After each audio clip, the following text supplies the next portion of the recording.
Medical field असं आहे की त्यात तुम्हाला फक्त हा व्यवसाय आता म्हणतात पण तो व्यवसाय नाही नसून हे एक सेवाभाव आहे. जनरल पब्लिकला असं वाटतं की डॉक्टरांचं हा याच्यात बिझनेस झाला की काय झालं, पण ते प्रत्येक डॉक्टर म्हणजे जीवाशी गेले. त्यानंतर डॉक्टरांसाठी एक चॅलेंजिंग फील्ड होतं की काहीच माहिती नव्हतं काय करायचं काय नाही, आणि एवढे त्यावेळेला सगळ्यांचे कन्सेप्ट असे होते की कोणालाही होऊ शकतो, कसंही होऊ शकतो, टच करायला नाही, पेशंट दुरून जरी गेला तरी पण ते आपल्याला ते व्हायरस येऊ शकतो. आणि त्यामुळे बऱ्याचशा डॉक्टरांनी दवाखाने बंद केले होते. तुम्हाला जर बॉडी डेव्हलप करायचं, मसल गेन करायचं आहे आणि एक स्टिफनेस, एक तुम्हाला शरीराला एक सुंदरसं हे आणायचं आहे शरीराला, तर त्यासाठी खूप छान आहेत. जिम तर आवश्यकच आहे, जिम पण आवश्यक आहे. सगळं असं व्यायाम जो पाहिजे तुम्हाला तो सगळा मिक्स पाहिजे. तुम्हाला काय कसं डेव्हलप करायचं त्याच्यानुसार. जनरली यंग जनरेशनमध्ये जिमचं खूप फॅड आहे, कारण त्यांना असं आपलं शरीर असं दणकट मजबूत मसल्ड असं दिसायला पाहिजे असं वाटतं. आणि त्यात पण होतं काय की जिममध्ये गेल्यावर लोक आहारी पडतात, वेगवेगळे स्टिरॉइड घेऊन किंवा काही प्रोटीन अननेसेसरी काही प्रोटीन पावडर वगैरे असे घेऊन ते टेम्पररी बॉडी डेव्हलप करतात. त्याच्यासुद्धा जास्त मागे लागू नये.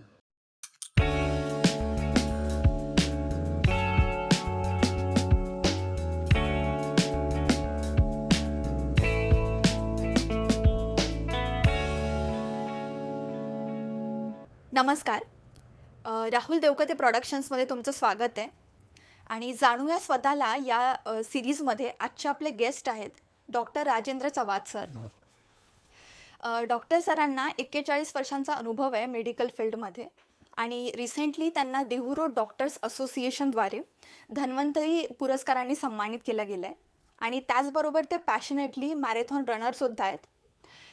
तर सर, तुम्ही कसे आहात? छान. सर, आपण सुरुवात करूया की तुम्हाला मेडिकल फील्डकडे काय यावंसं वाटलं?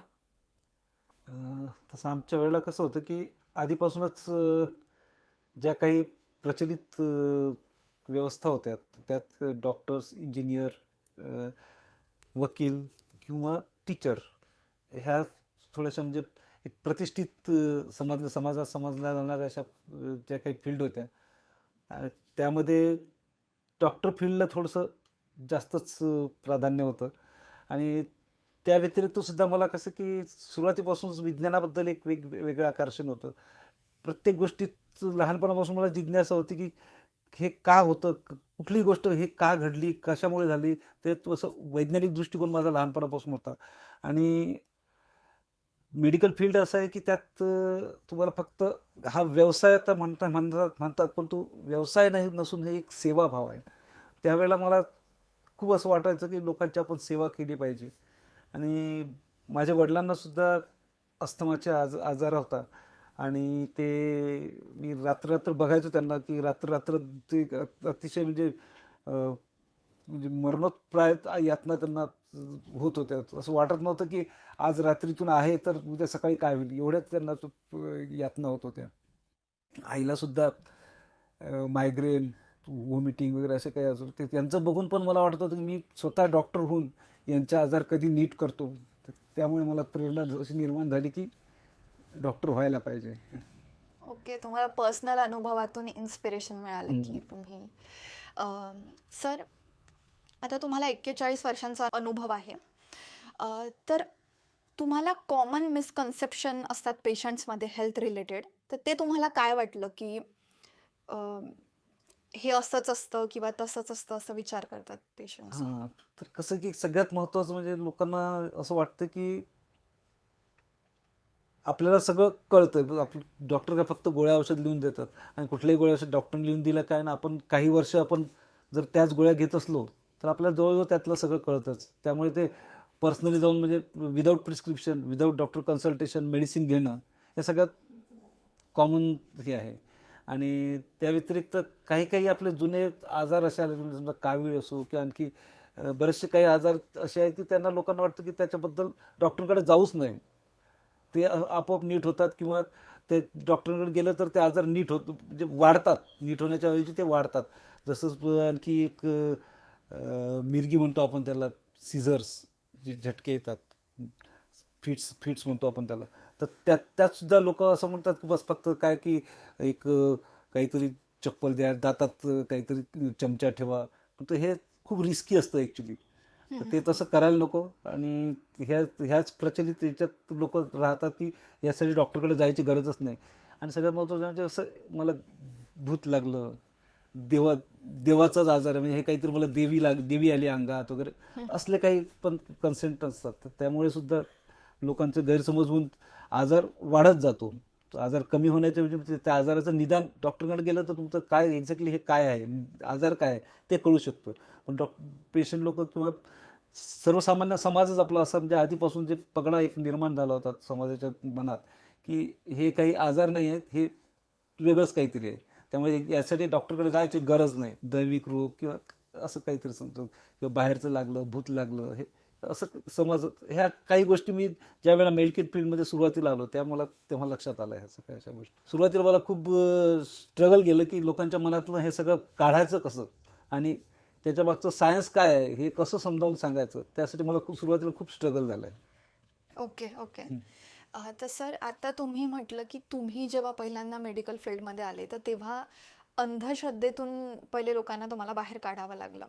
तर तो काळ आणि आत्ता म्हणजे 2026मध्ये लोकांच्या मनात काय मिसकन्सेप्शन आहे? जसं आता लोकांना बऱ्यापैकी कळायला लागलंय कारण गुगल आहे तर सर्च करतात. आता मलाच काहीतरी होतं तर मी सर्च करते की अच्छा माझं आता डोकं दुखते किंवा मला ताप आहे. तर मग गुगलवर 1000 गोष्टी लिहून येत असतात की हे असेल ते असेल. तर तेच मला विचारायचं आहे सर की आता तेव्हाचे अंधश्रद्धा वेगळी होती. आता हे गुगल हेच एक अंधश्रद्धेचा सगळ्यात मोठा प्रकार झाला आहे की लोकांना वाटतं गुगलवर सर्च केलं की आपल्याला सगळं काही मिळून जाईल. पण बेसिक आजार तुमचा काय आहे हे जिथपर्यंत तुम्ही डॉक्टरकडे दाखवत नाही किंवा निष्णात वैद्याकडे किंवा कोण दाखवत नाही त्यामुळे तुमचा आजारच कळत नाही. त्यामुळे तुम्ही फक्त गुगल तुम्हाला फक्त तुम्ही जे काही फीड करताय त्याच्यानुसारच ते हे सांगू शकतात. पण तो आजार एक्झॅक्टली काय आहे त्याच्यानुसार मेडिसिन द्यावं लागतं. तर ते गुगल हे सध्याचं एक आधीचं अंधश्रद्धा आणि आताची अंधश्रद्धा ही सगळ्यात मोठी आहे. म्हणजे बरं सर आणि आत्ताच म्हणजे मी तुम्हाला विचारलं की जसं ताप असतो तसं डोकंदुखी पण अनेक प्रकारचे असतात. त्याचे प्रत्येक रोगाचे सिम्पटम असतात. तर तापाचे किती प्रकार असतात आणि डोकंदुखीचे किती आणि ते कसे ओळखायचे की हाच पर्टिक्युलर रोग झालाय आपल्याला? म्हणजे कारण ते कळत नाही. डोकंदुखी नक्की कोणती आहे? ॲसिडिटीमुळे होतीये की मग अजून काही जास्त सीरियस आहे ते कसं कळेल?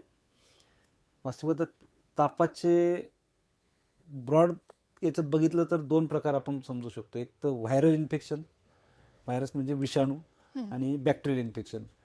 व्हायरल इन्फेक्शनला कसं की व्हायरसला एक सेल्फ लिमिट असते. काही ठराविक 3 दिवस, काही व्हायरसचं सेल्फ पिरियड असतो 7 दिवस. तर त्याच्यानुसार ते व्हायरल इन्फेक्शन जनरली कसं की सडन ऑनसेट असते. त्याचं इंटेन्सिटी जास्त असते, ताप खूप जास्त प्रमाणात असतो. आणि बॅक्टेरियल इन्फेक्शन म्हणजे त्यात असं टायफॉईड वगैरे किंवा बरेचसे आजार असे येतात.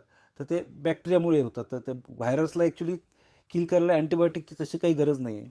त्या बॅक्टेरियल इन्फेक्शन असेल तर तुम्हाला त्याला किल करायला अँटीबायोटिक वगैरे द्यायची गरज असते.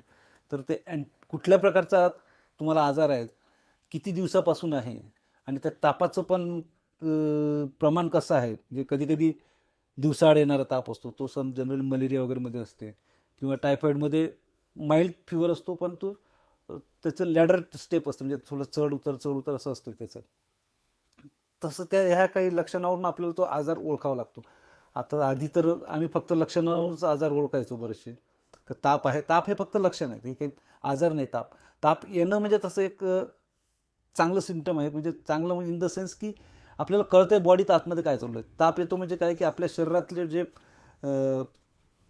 बॅक्टेरिया हे आहेत, आपले व्हाईट ब्लड सेल्स आहेत ते आणि बाहेरचे आलेले जंतू त्यांची एक फाईट होते साधारणतः. तर त्या फाईटमध्ये जे शरीराचं तापमान वाढते ते तापारूपी दिसते. म्हणून आपल्याला ज्यावेळेला ताप आला तेव्हा असं लक्षात येते की बाहेर आतल्या शरीरात आपलं काहीतरी चालू आहे. जिथपर्यंत ताप येत नाही तिथपर्यंत माणूस कुठल्याही आजारी लक्ष देत नाही की आपल्याकडे आपल्याला काहीतरी झालं. खोकला येत असला, काही येत असलं तर विशेष जास्त लक्ष देत नाहीत. चालतंच आहे खोकला महिना 2 महिना. पण ज्यावेळेला ताप येतो किंवा जुलाब होत असले तरी पण विशेष जास्त लक्ष देत नाही. त्याची जेपर्यंत सिव्हिरिटी वाढत नाही तोपर्यंत लक्ष देत नाही. किंवा छोटे मोठे डोकंदुखी असली किंवा अंगदुखी असली तर त्याकडे पण लक्ष देत नाही. पण ज्यावेळेला ताप येतो तेव्हा लोकांचे डोळे उघडतात, आपल्याला आता मोठं काहीतरी झालं. आणि त्यातही पण असं वाटतं लोकांना की साधी एखादी गोळी घेतली की आपण ताप कमी होऊन जाईल.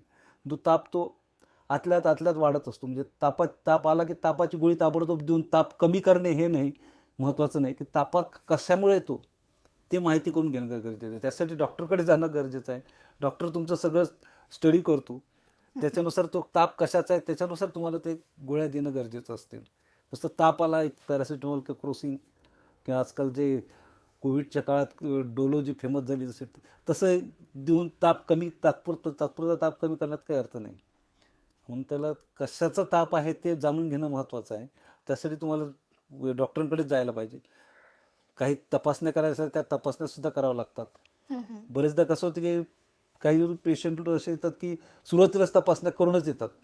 तर पहिले सुरुवातीच्या पिरियडला तपासण्या केल्यानं विशेष काही दाखवत नाही. आम्ही बरेचदा वाट बघतो की 2-3 दिवस होऊ द्या ताप.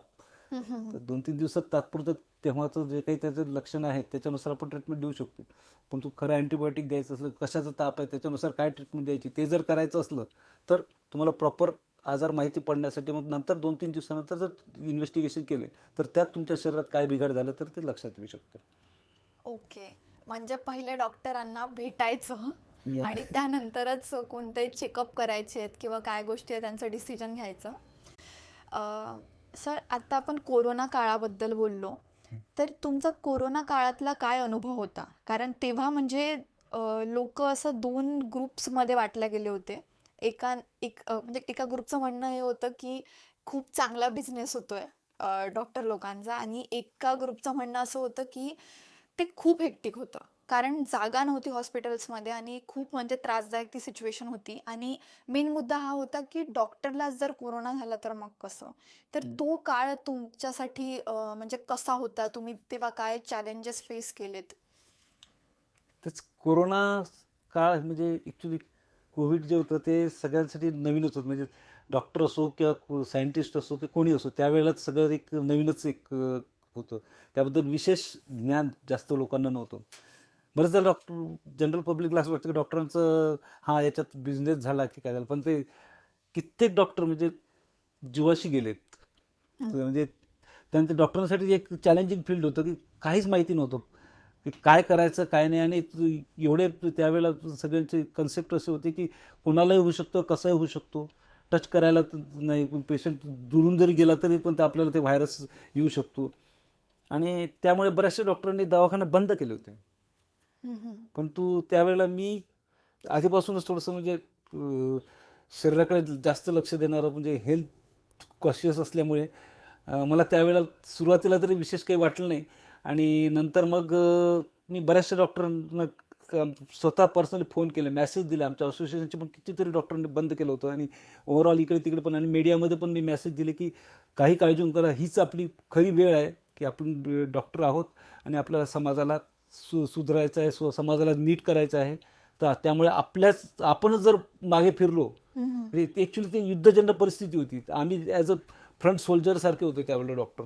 पण फ्रंट सोल्जरच जर मागे हटले तर बाकी लोकांनी काय करायचं असा प्रश्न होता. त्यावेळेला मी आणि आमचे काही कलिग आमच्या या जीवनरेखा हॉस्पिटलमध्ये सुद्धा आम्ही 1-2 डॉक्टर सुरुवातीला होतो. नंतर जसं त्यांना हे केलं त्यांना हे पण सांगितलं, चला बाबा तुमच्यासाठी PPE किटचं अरेंजमेंट करतो, मास्कचे अरेंजमेंट करतो. हे दाखवून सगळे गावाला गेलेले सुद्धा डॉक्टर आम्ही बोलावलेत. आणि त्यानंतर मग गव्हर्नमेंटने पण बरंचसं सपोर्ट केला. मेन म्हणजे मीडियाने त्यावेळेला खूप म्हणजे चुकीच्या काही गोष्टी केल्या की त्यामुळे ते एक खूप त्याबद्दल एक म्हणजे हवा अशी निर्माण झाली की ते लोकांची भीती जास्त निर्माण झाली त्यावेळेला. ते भीतीदायक होतं सगळं होतं, परंतु ते भीती वाटून घेणं आणि प्रत्यक्ष काम करणं त्यात फरक होता. आणि कोविडच्या पिरियडमध्ये कसं झालं की ॲक्च्युली मी तर हेल्थ कॉन्शियस असल्यामुळे त्यावेळेला मी ठरवलं की याला एकच उपाय आहे. कारण की जे सगळं काय ऐकलं याला एकच उपाय आहे की आपण हेल्दी राहणे. आपण जर हेल्दी राहिलं तरच याच्याशी फाईट करू शकतो. हा व्हायरसच आहे. व्हायरससाठी विशेष तसं मेडिसिन नाही आहे. नंतर बाकीचे ट्रीटमेंट येत गेली, सगळं सांगत गेलं काय झालं, त्याचे कॉम्प्लिकेशन्स झाल्यामुळे तर नंतर काय करायचं ते सगळं आलं. परंतु याच्यासाठी आपल्याला व्हायरस आपल्या संपर्कात आलाय तरी आपण त्याला आपली बॉडी कशी सेल्फ डिपेक्ट करू शकतो ते महत्त्वाचं होतं. त्यामुळे मी त्या काळात एवढी रनिंग सुरू केली आधी मी सुरुवात लहानपणापासून रनिंग करायचो, 5 किलोमीटर 10 किलोमीटर मॅक्झिमम तसं. तर त्या काळात मी रोज 14 किलोमीटर 15 किलोमीटर 20 किलोमीटर असं रनिंग करणं सुरू केलं. एकही दिवस असं जायचं नाही की फक्त. आणि पोलिसांचं तर बंधन होतं की कोणी घराच्या बाहेर पडायचं नाही. हो. जनरली पोलीस 7 वाजता यायचे, तर मी 7च्या आत घरात यायचं. 5 वाजता रनिंग सुरू करून 7च्या आत घरात यायचं. आणि त्यावेळेला काही ग्रुप तयार केलेत आणि आमचे हेल्थ कॉन्शियस ग्रुप, आणि त्यांना सगळ्यांना घेऊन मी त्यावेळेला मार्केटिंग करायचं की आपण आपल्याला सगळ्याला हेल्दी राहायलाच पाहिजे. त्यासाठी एक्झरसाईज हा एकमेव उपाय आहे.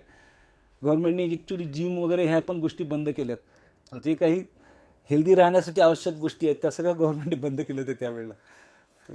तो खूप मोठं, म्हणजे गव्हर्नमेंटलाही कळत नव्हतं, कोणालाच कळत नव्हतं काय करायला पाहिजे आणि काय नाही करायला पाहिजे. फक्त लोकांचा संपर्क एकमेकाशी जास्त येऊ नये, संपर्कात लोक येऊ नये आणि ते एकमेकात आजार वाढू नये, व्हायरसची वाढ होऊ नये, एवढंच फक्त सगळ्यांच्या डोक्यात होतं. पण प्रत्येकाने हेल्दी राहिलं तर तुम्हाला आजाराशी फेस करता येईल, तुम्हाला त्या व्हायरसशी फेस करता येईल, हे कोणाच्या डोक्यात. आम्ही त्यावेळेला ट्रॅकिंग रनिंग हे एवढं जोरात सुरू केलं की हळूहळू. आणि ते मी रोज स्टेटसवर पण ठेवायचो. त्यावेळेला मी एक वाक्य ठेवलं होतं, रन टू किल कोविड. मग त्यावेळेला मला बऱ्याच लोकांचे फोन यायचे, हे काय आहे कोविडला किल करायचं काय? म्हटलं काही नाही, तुम्ही हेल्दी राहा, तुम्हाला फॉलो करा, रोज थोडंफार तरी एक्झरसाईज करा, वॉर्मअप करा. तर त्यामुळे बरेचसे लोक आतापर्यंत तर खूप तयार झाले की जे रनिंग करायला लागले, ते करायला लागलेत, ओके. हेल्थ कॉन्शियस झालेत. तर तुम्हाला कोरोनापासून रनिंगची जास्त म्हणजे आवड निर्माण झाली किंवा गरज वाटली की? हां, ती एक गरज होती. आणि कसं झालं की ते आधीपासून मला व्यायामाची आवड होती. माझे वडील PT शिक्षक होते, आणि व्यायामाचे खूप त्यांना आवड होती. ते बॅडमिंटन कोच होते, आणि व्यायामशाळेत सुद्धा होते. एक मल्लपटू पण होते. आणि मला लहानपणी अगदी 5 वर्षाचा असताना त्यांनी सुरुवातीला मला रनिंगला घेऊन गेले असतील. ते तेव्हापासून मला रनिंगची तशी आवड आहे. पण कोविड पिरियडपासून ते आमच्या डॉक्टर लोकांमध्ये पण एक वेगळा ग्रुप बनवून आम्ही एकमेकाशी कॉम्पिटिशन पण ठेवली की कोण किती किलोमीटर जास्त करतो, कोणाला किती पॉईंट मिळतात. तर त्यामुळे सुद्धा डॉक्टर लोकांचं मग आम्ही कॉम्पिटिशन, म्हणजे एक हेल्दी कॉम्पिटिशन ठेवून त्यात सगळ्यांचं हेल्थ कॉन्शियसनेस वाढवला. आणि सर तुम्ही आता म्हटलं की कोणत्या पण व्हायरसला किंवा कोणत्या पण रोगाला जर म्हणजे मुळातच संपवायचं असेल किंवा ते होऊच द्यायचं नसेल तर हेल्थ चांगली राहणं गरजेची आहे. पण जे लोक स्पेशली जे 50च्या वरती आहेत आत्ता, तर त्यांना असं वाटतं की आता आम्ही काय एक्सरसाइज करणार आहे, आणि त्यांची बॉडी पण तेवढा असा साथ देत नसते कारण त्यांनी आधीपासून ते केलेलं नसतं. तर अशा काही जनरल एक्सरसाइज किंवा असे सिम्पल की जे ते घरी पण करू शकतील आणि एक थोडी बॉडी हलत राहील, म्हणजे असे तुम्ही काय सजेस्ट करू शकता? योगा असतील किंवा एक बेसिक ॲक्च्युली एक्सरसाइज. वय हे बंधनच नाही. तर आपण एक डोक्यात माइंडसेट करून ठेवलं की माझं आता हे वय झालं, आता मी काही करू शकत नाही. 50 किंवा 60 हे काहीच वय नाही. मी आता स्वतः 63 वर्षाचा आहे, आणि तरी पण मी रोज जवळजवळ 20 किलोमीटर डेली रन करतोय. हो, तुम्ही सेंचुरी रन पण केलंय ना? सरांनी सेंचुरी रन पण केलंय, म्हणजे फलटण ते पंढरपूर पर्यंत 2024ला 110 किलोमीटर आणि 2025ला 115 किलोमीटर. तर वयाच्या 60व्या वर्षी हे केलेलं आहे सरांनी. तर त्यामुळे वय हे डोक्यात ठेवून घ्यायचं नाही की तुम्ही माइंडसेट करून ठेवलं का आता माझं वय एवढं झालं, मग आता मी हे नाही करायला पाहिजे. तरी त्यातल्या त्यात जर सर्वसाधारण लोकांनी शरीर हलतं ठेवायचं, आजारापासून मुक्त ठेवायचं असेल तर कमीत कमी रोज सकाळी प्रत्येकानेच, म्हणजे ॲक्च्युली आपण एक तास, सकाळचा 1 तास आपण स्वतःला द्यायला पाहिजे. सकाळचा 1 तास देणं गरजेचं आहे. सकाळचा 1 तास देणं म्हणजे काय की कमीत कमी तुम्ही चाला. लोक असं नॉर्मली एकदम हळूहळू चालत असतात. काही लोक असं म्हणतात की खूप आपल्याला ब्रिस्क वॉक म्हणतात. ॲक्च्युली ते ब्रिस्क वॉक गरजेचं आहे. म्हणून त्यासाठी मी सगळ्यांना एक नॉर्म ठेवला आहे. माझ्याकडे बरेचसे लोक येतात, हो आम्ही गेले 5 वर्षापासून चालतो, गेले 10 वर्षापासून चालतो, काहीच वजन कमी नाही. त्यांना सगळ्यांना सांगितलं कमीत कमी तुम्ही 1 तासात 6 किलोमीटर चाला. 1 तासात 6 किलोमीटर त्याला ब्रिस्क वॉक होतो तो. म्हणजे 1 किलोमीटरला साधारणतः तुम्हाला 10 मिनिटात झाला पाहिजे. 10 मिनिटात जर 1 किलोमीटर झालं, 10 मिनिटात जर 1 किलोमीटर झालं तर तुम्हाला घाम येईल, आणि ते तुमच्या शरीराचं पूर्ण हार्ट रेट हे ते सगळं वाढवून आणि नंतर मग सेटल होतं. तर त्यामुळे वॉक करायचं कमीत कमी तेवढं तरी करायचं. आणि मी हे प्रत्येकाला हेच सांगतो की जर तुम्हाला काही आजार नसेल, तुम्हाला हेल्दी राहायचं, जस्ट आहे ते मेंटेन ठेवायचं असेल, तर तुम्ही कमीत कमी रोज 6 किलोमीटर चाला. पण ज्याला कोणाला काहीतरी आजार आहे तर त्यांनी 2 किलोमीटर 4 किलोमीटर एक्स्ट्रा वाढवा. म्हणजे तुम्ही 1 तास चालत असाल तर 1.5 तास. हळूहळू तुम्ही चालण्याची सुरुवात केली, चालता चालता तुम्हाला रन करता आलं तर फार छान. नाही काही काही कमी कमी तुम्ही प्राणायाम करू शकता, योगासन करू शकता, त्याला विशेष काही लागत नाही. म्हणजे फक्त तुम्हाला ते एक नियमित तुम्हाला सराव पाहिजे त्याची. योगासनाने तुमचं सगळं शरीर लवचिक बनतं, स्नायू स्नायू लवचिक होतात, आणि प्राणायामाने तुमचं सगळं लंग्स आणि सगळं पूर्ण बॉडीला तुम्हाला एक उत्तेजना मिळते, बॉडी फ्रेश होते. आणि शक्यतो 1 तास घराच्या बाहेर पडाल. पण लोकांना काही सांगितलं की व्यायाम करा म्हटलं की पहिले जिमकडे पळतात. म्हणजे जिथपर्यंत पैसे देत नाहीत तोपर्यंत लोकांचं समाधान होत नाही की मी काहीतरी केलंय. जे फ्रीचं सांगतोय त्यात कोणाला समाधानच नसते की नाही ह्याला काय काही पैसे देऊन नाही काही. पण सर मी हे पण ऐकलंय की जिमनी मसल गेन होतात, जे बाकी आसनांनी किंवा बाकी एक्सरसाइजनी होत नाही. म्हणजे योगानी जसं बॉडी फ्लेक्झिबल राहते तसं जिमचं पण एक स्वतःचं वेगळं बेनिफिट आहे. तर ते एक काय आहे त्यावर? जिम तुम्हाला जर बॉडी डेव्हलप करायचं, मसल गेन करायचं आहे आणि एक स्टिफनेस, एक तुम्हाला शरीराला एक सुंदरसं हे आणायचं आहे शरीराला, तर त्यासाठी खूप छान आहेत. जिम तर आवश्यकच आहे, जिम पण आवश्यक आहे. पण सगळं असं व्यायाम जो पाहिजे तुम्हाला तो सगळा मिक्स पाहिजे. तुम्हाला काय कसं डेव्हलप करायचं त्याच्यानुसार. जनरली यंग जनरेशनमध्ये जिमचं खूप फॅड आहे, कारण त्यांना असं आपलं शरीर असं दणकट मजबूत मसल्ड असं दिसायला पाहिजे असं वाटते. आणि त्यात पण होतं काय की जिममध्ये गेल्यावर लोक आहारी पडतात, वेगवेगळे स्टिरॉइड घेऊन किंवा काही प्रोटीन अननेसेसरी काही प्रोटीन पावडर वगैरे असे घेऊन ते टेम्पररी बॉडी डेव्हलप करतात. त्याच्यासुद्धा जास्त मागे लागू नये.